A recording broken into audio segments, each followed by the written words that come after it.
body that is not exterminated becomes one of them. It gets up and kills. The people it kills get up and kill. And now back to the Big Dumb Fun Show. Thanks for listening to the Big Dumb Fun Show. If you're a band and you have music that you would like us to consider playing on the air, like that last song from the Magnificent Bang Bangs, or the one before that from Sam Page called Lottery, attach your best radio-friendly MP3 to an email and send that to info@bigdumbfunshow.com. We will take a listen, and maybe, just maybe, we will play that on the air. Gnark, if it's one thing I have, it's the knack of being able to really just piss people off, and I think I may have done that with the whole Michael Krueger situation. Now,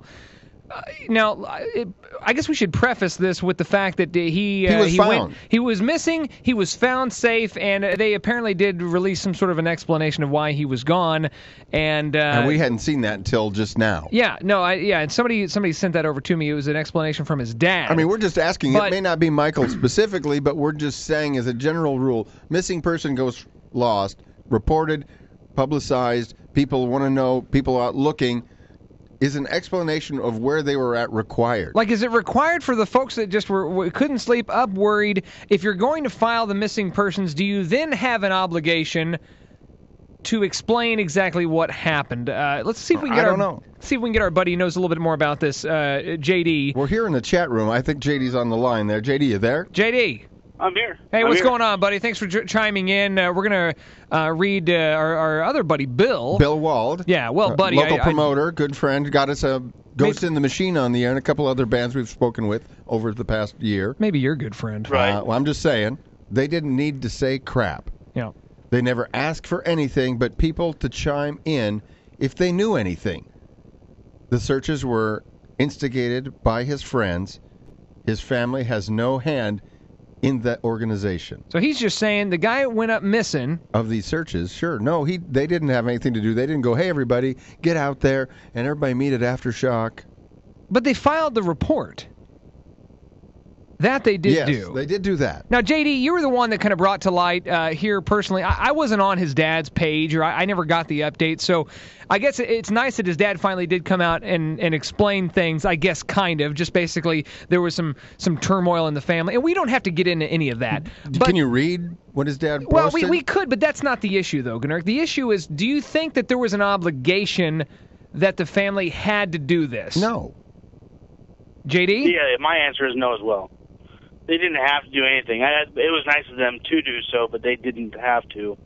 I mean, Bill's correct. We didn't. Anybody that was involved with this was doing it because they were concerned about it. Friends of the band, friends of Michael personally. The only thing anybody really cares about is that he came back okay. That was the biggest thing. I think that I absolutely agree. The guy came back.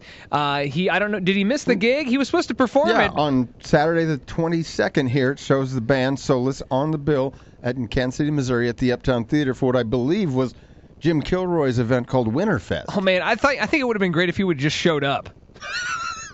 Just showed up to play it. Like that. I mean, like, let's just say that he just had to take a few days out of town. Like, I don't know, what exactly happened. I'm sorry, I was on the crapper playing Angry Birds. I lost track of time. Hey, dude, maybe if I had WhatsApp installed on my phone, I would have got these tweets. But I was in low coverage area. I only had 2 bars.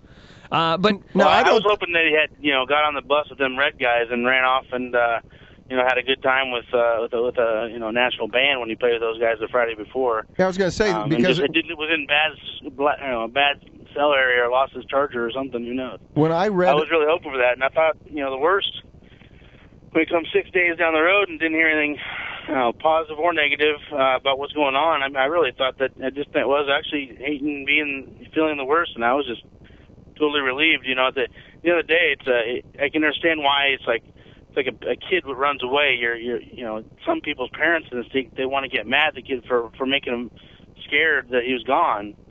But I think for the most part, everybody else is like, he had his reasons, and that's his reasons. And if he wants to share them, he wants to share them. If he doesn't, he's not obligated to do so. We just and we're just back. We're just glad that he's back. But now that they bring it all up, I'm kind of wondering myself. Nathan Smith says no, because it's no one's business, and it's up to them if they want to give an explanation. It's called privacy. I guess, JD, this is where I kind of get into and this is just to try to be devil's advocate, is a lot of time was spent getting folks signed up on the fan page, creating the ads, creating the missing posters. Now, granted, nobody asked. Apparently, the family, nobody asked for this to be done. But when your when your bro comes up missing, you want to do everything you can. If Gnurt came up missing, I might put a flyer out there. But if he comes back, I'm going to want an explanation. Yeah, at least use a good photo, not something from recent times. I'm going to use one of your old modeling photos. Like Jesse, from Full House looking photos. Yeah.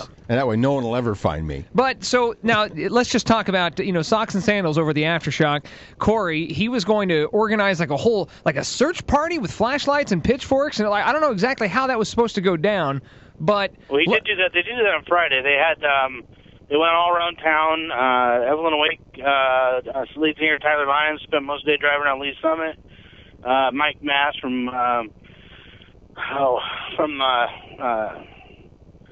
forget the band he's in, but he was running around, driving around town. Like, I mean, everybody that knew Solos or knew the band or knew those knew Michael Krueger himself.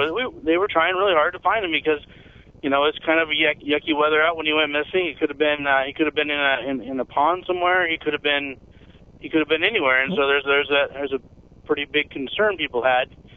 That's fair and that's understandable. And we try to take care of our own. I would never say that I'm a musician, but I spend enough time with a lot of them to understand, why we'd want to do that, so. Well, when he went missing, at least what I understand from what I read online, was that they had been like at a gig and then they went back to the rehearsal space they have, which is in the Crossroads. That was like the last place that anybody had seen him. Right, and the Crossroads is kind of a scary district in its own right in some days, so there's always that fear that something the worst happens. You don't want ever to be that way, but that's certainly a fear. Mike Mast drums at the Breakpoint Method, by the way. Breakpoint Method, yeah, he was running around doing that stuff, and he did a good job looking for stuff too. I mean, just people that people that didn't even know him that well started doing it because they wanted to know the best. There's a lot of nasty stuff in the news, and you hate to hear when somebody that is missing. Yeah, that would be bad. If I went missing, I would. Little thing, maybe it's just music, but that's the way it is, and I don't want to hear about things that go bad. Thank you, JD. Go right. Talking to JD Enke, he's on the KC Bastards podcast show. You can look them up. We share a couple affiliates. I Do What I Want Radio and the Kansas City Local Artist Radio. Absolutely, JD. Thanks for chiming in tonight. I'm looking forward to the Twitter Me This responses. Once again, the question: did the family deserve to give an explanation?